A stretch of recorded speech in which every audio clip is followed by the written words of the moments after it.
কি খবর সবার? Welcome to the southpaw show. 무릎이라 벌려 সবাইকে টেনশন নো চিন্তা পাইছো জীবনে দারুণ এখন বলা। যাদের সঙ্গে এখনো পরিচয় হয়নি, আমার নাম ফামিম, আমি পেশায় সাংবাদিক। আর এই চ্যানেলটা স্টার্ট করার একটা বড় উদ্দেশ্য ছিল নিউজ নিয়ে কথা বলার। যেহেতু আমি নিউজ নিয়ে কাজ করি, এমন অনেক খবর সংবাদ আছে যেগুলো চোখ আটকে যায় এবং সেটা মাথার ভেতর ঘুরতে থাকে। তো সে সমস্ত বিষয় নিয়ে কথা বলার জন্যই এই চ্যানেলটা খোলা। আরো কিছু ইচ্ছা উদ্দেশ্য আছে, কিন্তু সেগুলো আজকে না। আজকে যে বিষয়টা নিয়ে কথা বলতে চাই সেটা হচ্ছে ঢাকার বস্তিতে করোনার সংক্রমণ। সেটা নিয়ে বেশ কিছু রিপোর্ট গত কিছুদিন এসছে এবং তার আগেও এসছে। তো সেটা নিয়ে কথা বলবো। আর তারপর আরো একটা ছোট্ট মজার খবর আছে, কিন্তু সেটা ভিডিওর একেবারে শেষের দিকে, তো সেটা দেখার জন্য সঙ্গে থাকতে হবে। শুরু করার আগে একটা ছোট্ট রিকোয়েস্ট, আপনারা যদি ভিডিওটা দেখে ভালো লাগে ভিডিওটা শেষ পর্যন্ত দেখতে পারেন, এবং তারপর যদি মনে হয় যে ভিডিওটা পছন্দ হয়েছে তাহলে একটা লাইক দিতে পারেন ভিডিওটাতে, ভিডিওটা শেয়ার করতে পারেন আপনার বন্ধুদের সঙ্গে, সেটা কমেন্ট করতে পারেন, জানাতে পারেন যে কোন ব্যাপারটা ভালো লেগেছে, কোন ব্যাপারটার সঙ্গে আপনি এগ্রি করেন, কোন ব্যাপারটার সঙ্গে এগ্রি করেন না, সে সমস্ত বিষয় আমি জানতে চাই। আর তারপরও যদি আরেকটু যোগাযোগ রাখতে চান তাহলে ফলো করতে পারেন আমাকে ফেসবুকে, দ্য সাউথ পাও শো পেজের লিংক ডিসক্রিপশনে দেওয়া থাকবে, সেখান থেকে ফলো করতে পারেন আমাকে। No pressure. তো গত মাসে জুলাই 26 তারিখে দ্য ডেইলি স্টার পত্রিকার লিড স্টোরি ছিল Dhaka slums were covid is curiously quiet. সেই স্টোরিটা পড়েই আসলে আমার মাথায় সেটা নিয়ে কথা বলার আইডিয়াটা আসে। এখানে ছোট্ট একটা ডিসক্লেমার দিয়ে দেওয়া উচিত আমার মনে হয়। আমি দ্য ডেইলি স্টার পত্রিকাতেই কাজ করি, তো সে কারণে সেটা রেফারেন্স হয়তো আসবে বারবার, কিছুটা পার্সোনাল বায়াস হয়তো আছে, তো সেটা সাবকনসিয়াস, আমি সেটা হেল্প করতে পারি না। বাট আমি চেষ্টা করি অন্যান্য নিউজ পেপারগুলো পড়ার, অন্যান্য যে ডিজিটাল আউটলেটগুলো আছে সেগুলো পড়ার, তো সেগুলো থেকেও কথা বলবো। তো যাই হোক, সেটা যে স্টোরিটা ছিল সেই স্টোরিটার সারমর্ম ছিল মূলত এমন যে যেখানে ঝুঁকি ছিল, আশঙ্কা ছিল যে ঢাকার বস্তিগুলোতে করোনা ভাইরাসের সংক্রমণ অনেক অনেক বেশি হতে পারে, কারণ সেগুলো একেবারেই ঘিঞ্জি। সেখানে যারা থাকেন তারা এক রুমের ঘরে থাকেন এবং সোশ্যাল ডিস্টেন্সিং করার আসলে তাদের পক্ষে চাইলেও সম্ভব নয়। আর এছাড়া তাদের মধ্যে অ্যাওয়ারনেসের অভাব আছে, তাদের মধ্যে হাইজিন, ক্লেনলিনেস এইসব বিষয়ের অভাব আছে। তো এইসব নিয়ে প্রচুর ভয় ছিল, এক ধরনের ঝুঁকি বা আশঙ্কা ছিল যে করোনা ভাইরাসের সংক্রমণ হয়তো বস্তিগুলোতে অনেক বেশি হতে পারে। কিন্তু দেখা যাচ্ছে এই কোভিড-19 আউটব্রেকের, অন্তত বাংলাদেশের আউটব্রেকের কয়েক মাস পর এসে তেমনটা দেখা যাচ্ছে না। এই নিউজটা দেখার পর আমি ভাবলাম যে এই বিষয়টা নিয়ে অন্যরা কে কি বলেছে সেটা একটু খোঁজ করি। তো সেটা দেখতে গিয়ে আরো বেশ কয়েকটা রিপোর্টের খোঁজ আমি পেলাম। জুলাইয়ের 11 তারিখে দ্য বিজনেস স্ট্যান্ডার্ড এটা নিয়ে একটা রিপোর্ট আছে যে ঢাকার বস্তিতে কেন করোনা ভাইরাসের সংক্রমণ অনেক কম। এছাড়া তার একটু আগে জুনের 28 তারিখে একটা স্টোরি আছে, সেই স্টোরিটা আছে বাংলা ট্রিবিউনে, এবং তারও একটু আগে জুনের 24 তারিখে আর একটা রিপোর্ট রয়েছে, সেটা কালের কণ্ঠতে। এবং সবগুলোরই মূল কথা একরকম, যে বস্তিতে করোনা ভাইরাসের সংক্রমণ কম। একটা রিপোর্টের হেডলাইন ছিল শ্রমজীবীরা করোনাকে হারিয়ে দিচ্ছেন, বা যে কারণে বস্তিতে করোনা ভাইরাসের সংক্রমণ কম, এই সমস্ত বিষয়। তো প্রত্যেকটা স্টোরি পড়েই আমি একটা ব্যাপার যেটা আমার কাছে সবচেয়ে বেশি লক্ষণীয় মনে হলো, সেটা হচ্ছে কেউ বলতে পারছে না নিশ্চিত হয়ে যে করোনা ভাইরাসের সংক্রমণ কম। এটা বরাদ দেওয়া হচ্ছে বস্তিবাসী, বস্তির লোকজন বলছে না না এখানে কোনো করোনা ভাইরাস নেই, কেন এটা নিয়ে কথা বলছেন, এখানে কোনো করোনা ভাইরাস নেই। এবং যারা অথরিটি, সেটা আইইডিসিআর হোক, ডিজিএইচএস হোক, তাদের কাছে নির্দিষ্ট কোনো ডেটা ইনফরমেশন নেই। কিন্তু সে বিষয়ে তারপরেও বিশেষজ্ঞরা কথা বলছেন, বিশেষজ্ঞদের বিভিন্ন ধরনের মতামত আছে। এবং তার মধ্যে একটা মতামত হচ্ছে যে টেস্টিং যেহেতু কম হচ্ছে, বস্তির বা নিম্ন আয়ের মানুষ যারা আছেন তারা টেস্টিং কম করছেন এবং সে কারণে তাদের সেই সংখ্যাটা পাওয়া যাচ্ছে না।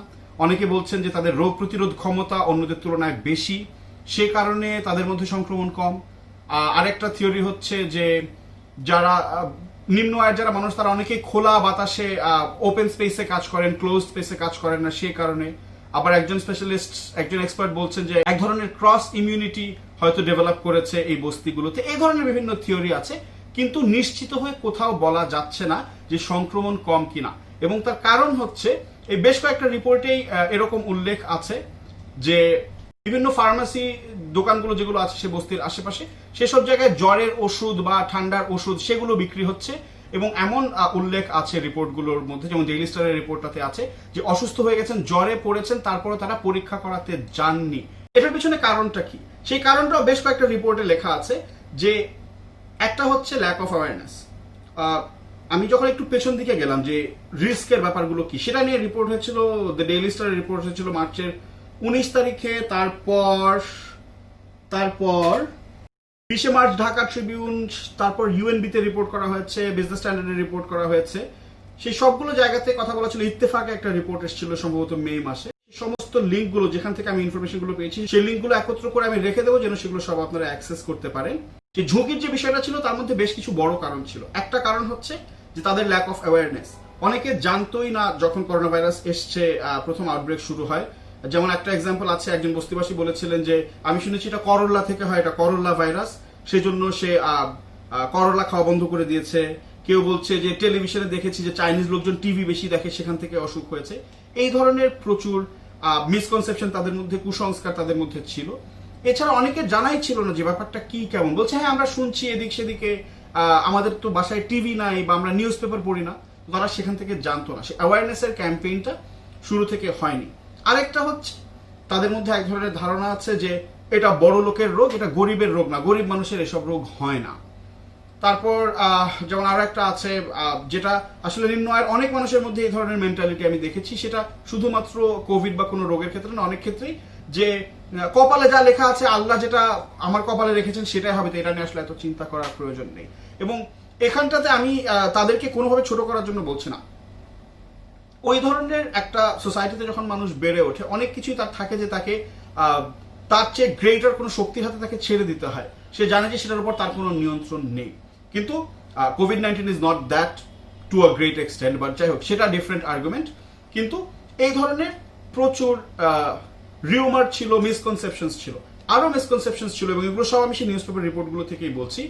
যে করোনা ভাইরাস হলে তাদেরকে পুলিশ অ্যারেস্ট করে নিয়ে যাবে, তাদেরকে কোয়ারেন্টিনে নিয়ে মেরে ফেলা হবে, এই ধরনের রিউমারও কিন্তু বিভিন্ন জায়গায় বিভিন্ন সময় শোনা গেছে। এবং যাদের কোভিড-19 এর সিমটমস প্রথম দিকটায় দেখা গিয়েছিল বস্তিগুলোতে, জ্বর, কাশি, এই ধরনের সিমটম, তাদেরকে প্রচুর হ্যারাস করা হয়েছে। তাদের অনেককে বস্তি থেকে বের করে দেওয়া হয়েছে বা তাদেরকে চলে যেতে বাধ্য করা হয়েছে। তো আমরা যদি চিন্তা করি যে একটা মানুষ কেন বলবে, আমরা যদি আবার ফিরে আসি সেই জুলাইয়ের শেষ দিকটার রিপোর্টগুলোতে, সেখানে যখনই রিপোর্টাররা বস্তিতে গিয়েছেন, সে বস্তিগুলোতে তারা বলছেন যে না না এখানে নাই, আপনি এখানে কেন আসছেন, এখানে কোনো ধরনের করোনা ভাইরাস নেই, কেন বারবার এটা নিয়ে কথা বলতে ইনসিস্ট করছেন, এই ধরনের টোন পর্যন্ত আছে।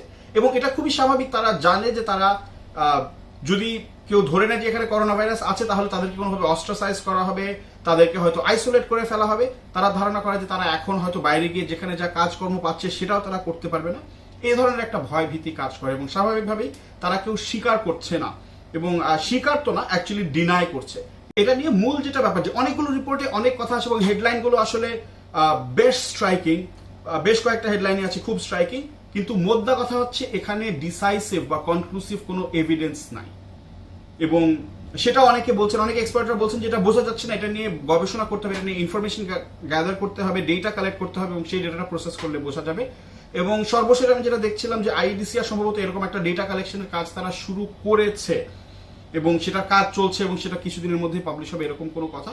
যতক্ষণ না টেস্ট হচ্ছে আসলে বোঝার কোনো উপায় নেই যে যতটুকুই রিপোর্ট করুক। এবং এটার সঙ্গে হয়তো সরাসরি কানেক্টেড না, কিন্তু আরেকটা স্টোরি আমার চোখে পড়েছে, কারণ স্টোরিটার সঙ্গে আমি একটু কাজ করেছিলাম। সেটা হচ্ছে সংসদের বাজেট অধিবেশন যখন শুরু হয় জুন মাসে, তার ঠিক আগে, এটা হচ্ছে একটা সিকিউরিটি এজেন্সির ইনস্ট্রাকশনে বা পরামর্শে পার্লামেন্ট সেক্রেটারিয়েটে যারা কাজ করেন তাদের মাস টেস্টিং করা হয়েছিল। সেখানে 455 জনের মতো টেস্ট করা হয়েছিল পার্লামেন্টের স্টাফ, এবং সেখানে 43 জন, সো অলমোস্ট 10% মতো সেখানে কোভিড-19 পজিটিভ পাওয়া গিয়েছিল। এবং এছাড়াও 85 জন total law enforcement officers, police এবং আনসার যারা পার্লামেন্ট সেক্রেটারিয়েটে ডিউটি করে, তাদের সবাইকে কোভিড পজিটিভ পাওয়া গিয়েছিল। এবং তাদের মধ্যে অনেকের কোনো ধরনের কোনো সিমটম ছিল না, তারা আসা যাওয়া করছিল। আমি বলছি না যে প্রিভেলেন্স রেটটা একই রকম হবে বস্তিতে বা ঢাকার যে কোনো নেবারহুডে বা পার্লামেন্ট সেক্রেটারিতে, যেহেতু তারা যেত সেখানে কাজ করতো, একই কোয়ার্টারের লোকজন কাজ করতো, সেটার স্প্রেডটা হচ্ছে। আমার এই পয়েন্টটা নিয়ে আসার উদ্দেশ্য হচ্ছে যে আমরা মাস টেস্টিং যতক্ষণ পর্যন্ত না করবো, লার্জ স্কেল টেস্টিং যতক্ষণ পর্যন্ত করবো না, ততক্ষণ পর্যন্ত আসলে বোঝার কোনো উপায় নেই যে বিশেষ করে বস্তিতে করোনা ভাইরাসের সংক্রমণ আছে কি নেই। তারপরের প্রশ্ন আসবে যে সেটা থাকলে কেমন, কতটুকু, কি।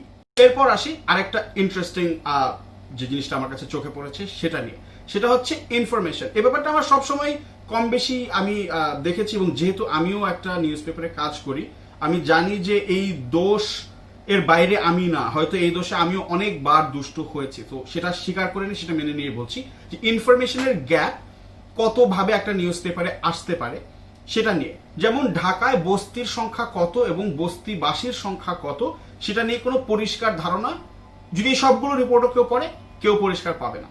সবচেয়ে অ্যালার্মিং যে ব্যাপারটা সেটা হচ্ছে অনেকগুলো রিপোর্টে, বেশ কয়েকটা রিপোর্টে এটা কোট করা আছে যে ঢাকায় 3,400টা, অনেক জায়গায় স্পেসিফিকলি বলা আছে 3,394টা বস্তি আছে এবং সেখানে রাফলি 6.5 লক্ষ লোক বাস করে।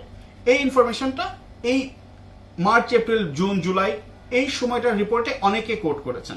সেখানে ঝামেলাটা হচ্ছে এই ডেটাটা 6 বছর আগে 2014তে বাংলাদেশ ব্যুরো অফ স্ট্যাটিস্টিক্স একটা সেন্সাস করে of floating people and slum residents, সেখান থেকে এই ডেটাটা নেওয়া।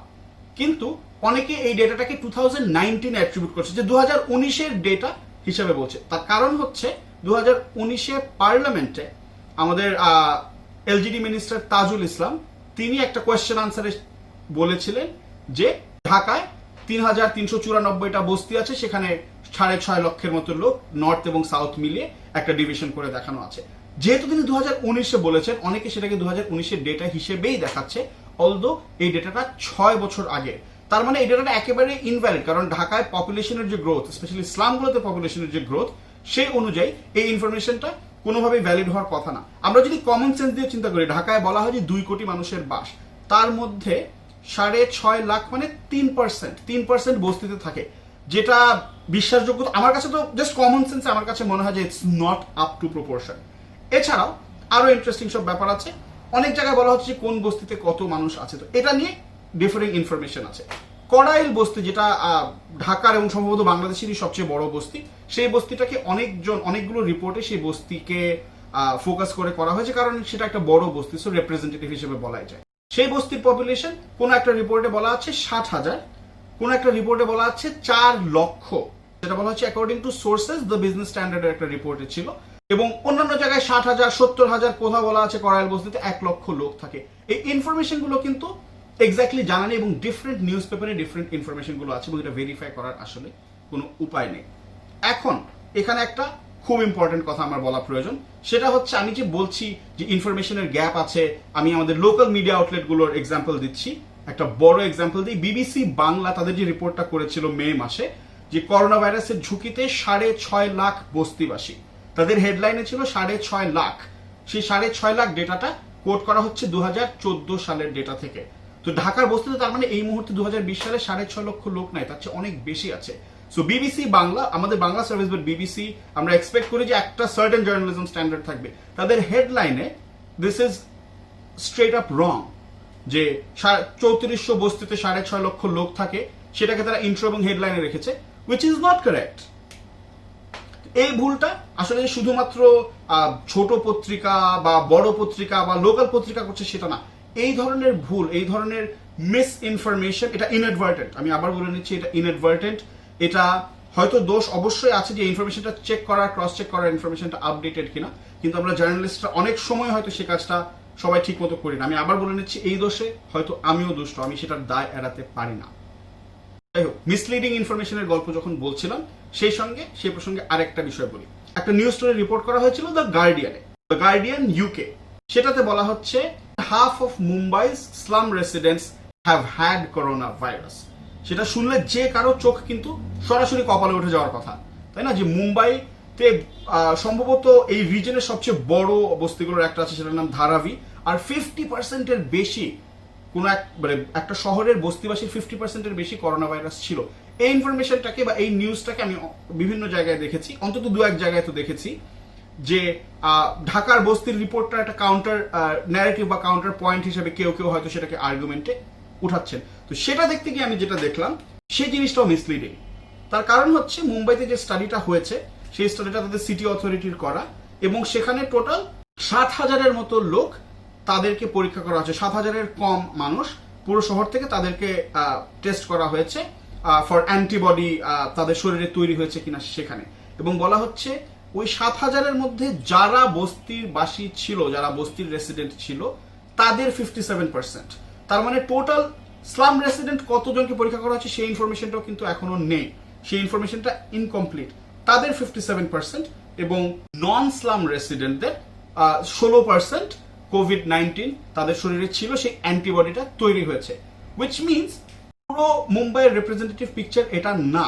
এবং মুম্বাইতে টোটাল 3টা ওয়ার্ডে, ওদের অ্যাডমিনিস্ট্রেটিভ 3টা ওয়ার্ডে করা হয়েছে, আমার যদি ভুল না হয়ে থাকে মুম্বাইতে টোটাল 9টা ওয়ার্ড। তো আমি আসলে জানি না যে এই রিপ্রেজেন্টেটিভ স্যাম্পলটা কতটুকু, এটা কতটুকু ভ্যালিড, এটা আমি কতটুকু এক্সট্রাপোলেট করে বলতে পারি, সেই ব্যাপারটা আমার ঝামেলা আছে। এবং এটা অনেক সময় করা হয়, এটা যে কোনো নিউজ মিডিয়া আউটলেটে কিন্তু করে, যে একটা সার্ভে বলছে যে দেশের 80% বেকার মানুষ এরকম করে, বা দেশের 40% নারী এটার শিকার হয়। সেটার স্যাম্পল সাইজটা হয়তো 200 জনের বা 500 জনের। আমি বলছি না সেটা ইনভ্যালিড, কিন্তু সেই স্যাম্পলিংটা যত ভালো হবে, একটা স্ট্যাটিস্টিক্যাল সার্ভে, সেই স্ট্যাটিস্টিক্সের ডেটাটা তত ভালো ডেটা হবে, তত গুড কোয়ালিটি ডেটা হবে, এবং সেই ইনফরমেশনটা ততটুকু ভ্যালিড হবে।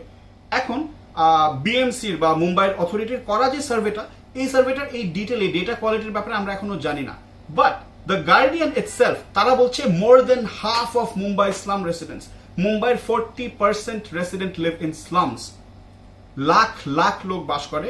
সো আমার বলার পয়েন্ট হচ্ছে এটা, আপনি যখন কোনো ইনফরমেশন দেখবেন অবশ্যই সেটা ট্রাস্টের লেভেল থাকবে। আপনি বিবিসির বা গার্ডিয়ানের একটা স্টোরি, একটা নিউজকে যেভাবে যতটুকু ট্রাস্ট করবেন, আমাদের লোকাল হয়তো ছোটখাটো একটা অনলাইন নিউজ পোর্টালকে ততটুকু ট্রাস্ট করবেন না।